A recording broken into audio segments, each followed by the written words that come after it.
अब हम अपना आखिरी प्रश्न लेते हैं, ये जिससे हमें प्रेरणा भी मिलती है। हम ये जानना चाहते हैं पंडित जी कि आपके जीवन में वो कौन सा टर्निंग पॉइंट था जिसने आपको धर्म के मार्ग में लगाया और आपके श्रद्धान को पक्का किया कि यही सही मार्ग है।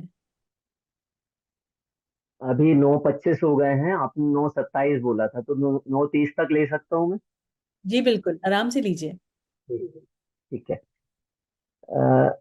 मैं कुछ बातें आपको ऐसी बताऊंगा, प्राइवेट बात पब्लिकली बता रहा हूँ, कि मैंने अभी तक कभी ये बात कही नहीं है, क्योंकि कभी ऐसा मौका भी नहीं पड़ा। मैं जब लौकिक शिक्षा ले रहा था उस समय, पहले तो मैं मंगलायतन 1 साल पढ़ा।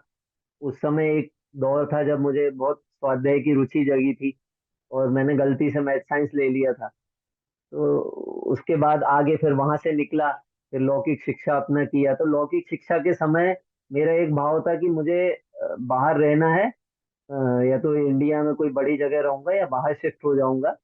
यानी कुल मिला के मेरी धर्म की रुचि टूट गई थी।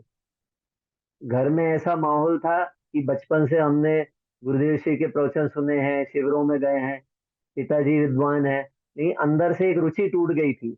इवन मैंने जब मैं भोपाल में पढ़ाई कर रहा था, उस समय मेरा एक फ्रेंड ब्राह्मण था, एक मुस्लिम था, और एक जैन था। हम जो रूम में रहते थे, तो उस समय मैंने गीता भी पढ़ा हूँ, उस समय मैंने इनका कुरान भी पढ़ा हूँ, सूफी सॉन्ग्स भी सुना हूँ। फिर इनके साथ मथुरा भी गया हूँ। तो मेरे साथ ये था कि बचपन में मुझे जो चीज जब तक मेरे दिमाग में नहीं बैठेगी, मैं उसको एक्सेप्ट नहीं कर पाता था। फिर ये चलता रहा बहुत समय तक। 2012 में मैंने दिल्ली में एक मोबाइल लिया। वो मोबाइल में मेरे जीजा जी ने आदरणीय बाल ब्रह्मचारी रविंद्र जी, आपने नाम सुना है ना, बड़े पंडित जी साहब जो अमायन में थे, उनके प्रवचन डाले। तो 2 साल तक मैंने उनके प्रवचन सुनता रहा वो मोबाइल से। और 2 साल बाद में 2014 में पंडित जी के पास 15 दिन रहने गया। वो 15 दिन मेरे जीवन के सबसे स्वर्णिम दिन थे। वहां जाके मुझे एक बड़ा प्रसन्न, वात्सल्य से सहित ऐसे आराधक दिखे। उनके जीवन में एक धर्म को कैसे जिया जाता है, वो एक जीवंत धर्म मुझे दिखा।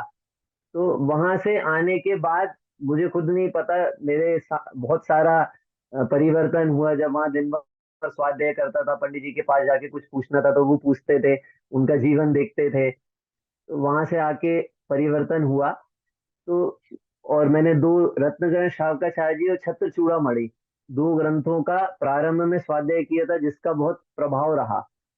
तो कुल मिला के आपको जो मैंने सत्संग की प्रेरणा भी इसलिए दिया था कि जब हम जाके देखते हैं हमें जीवंत जैन धर्म दिखता है, और साथ में हम स्वाध्याय करते हैं, वही स्वाध्याय में जो बातें आ रही वो सामने दिख रही हैं, तो हम बहुत कनेक्ट कर पाते हैं उससे। और उस तरह का हमें जीवन का एक लक्ष्य निर्धारित हो जाता है कि ये फालतू की हम पंचायतों में पढ़े थे, अगर करने लायक कोई काम है वो तो यही करने लायक है। तो हमें ये समझ में आ जाता है। तो एक वो पंडित जी साहब के पास का जो सानिध्य रहा वो एक टर्निंग पॉइंट था। और उसके बाद में लगातार जाता रहा। उसके बाद स्वाध्याय भी बढ़ा। और जितना मैंने लौकिक शिक्षा में पढ़ाई नहीं किया था, उतना फिर रुचि होने के कारण मैंने स्वाध्याय धीरे धीरे पढ़ा। और कुल मिला के आपको भी मैं ये कहूंगा कि जीवन बहुत कम है, बहुत थोड़ा है, बहुत काम जरूरी करने लायक है। इसके बाद ये समागम नहीं मिलेगा। अकेले आपका रुपया पैसा, मकान दुकान बच्चे, ये सब एक साथ नहीं छूटेंगे। साथ में जो भगवान का मंदिर आपको मिला है, जो जिनवाणी मिली है, जो ये समागम मिल रहा है, ये भी छूट जाएगा। तो कम से कम हम इतनी तैयारी तो करके चलें कि बार बार मेरे यही स्वामी रहे, और इनके निकट मुझे तत्व ज्ञान मिलता रहे। तो इस तरह से फिर अभी भी पाठशालाएं लेते हैं। पाठशाला तो अब जिन्हें मैंने पढ़ाया था वो बच्चे लेने लगे, यहाँ स्वाध्याय चलता है, संडे की पाठशाला चलती है। बड़ी जो भाभियां थी उनका मन में था कि हमें प्रारंभ से सीखना है, तो उनकी पाठशाला चलती है। हमेशा आप लक्ष्य रखिए, जो मैंने विचार किया हूँ प्रारंभ से रखा हूँ, कि हमें अपनी आत्मोन्नति करना है। हमारे जीवन का लक्ष्य यही है। दूसरे का कैंसर भी हमारे लिए खतरनाक नहीं है, हमारी सर्दी खांसी भी हमारे लिए जानलेवा है। कोई व्यक्ति कितनी कषाय कर रहा है, उसके जीवन में क्या हो रहा है, वो उसके प्रति हमें किसी प्रकार से भी कषायवान नहीं होना है। और हमारी जो कषाय हो रही है, हमारे जीवन में जो दोष हो रहे हैं, हम उनका विचार करें, उनको दोष को दोष समझें और उसको निकालने का प्रयास करें। ठीक है। आपको बहुत दिखेंगे जीव कषायवान हो रहे हैं। तो कषाय कर रहे हैं, जब आप और आगे बढ़ेंगे, आपके परिणामों में और निर्मलता आएगी, तत्व ज्ञान होगा। हमें जब तत्व ज्ञान होगा तो हमारे मन में जो ज्ञानियों के परिणाम आते हैं वही परिणाम आएंगे, कि हमें करुणा आएगी कि बेचारे को तत्व ज्ञान नहीं मिला, कितना भोला है। मनुष्य पर्याय मिली, जैन कुल में उत्पन्न हुआ, इसको तत्व ज्ञान नहीं मिला, जिनवाणी नहीं मिली, जिनवाणी पढ़ा भी तो सच्ची बात को समझने का पुरुषार्थ नहीं किया। कितना बोला है, इसका भी उत्थान होना चाहिए, ये भी समझे।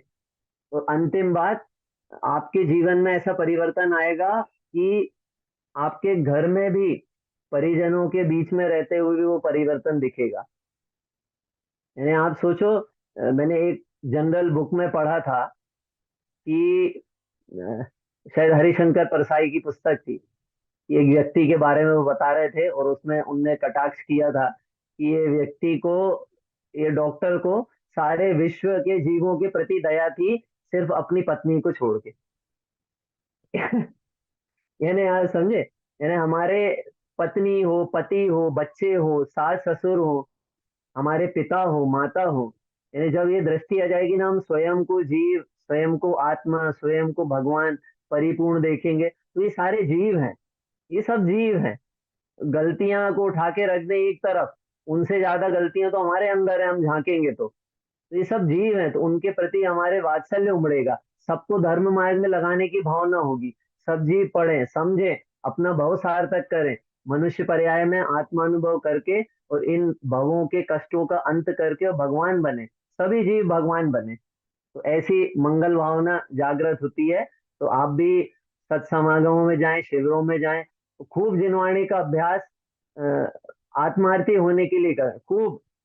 हमारे यहाँ पर एक अंतिम बात बोलता हूँ, हमारे यहाँ पर आपने नाम सुने होंगे, डॉक्टर उत्तम चंद जी हुए हैं, सिवनी के, है ना, उत्तम चंद पंडित जी। उनके एक बात की मुझे प्रेरणा मिली है जीवन में।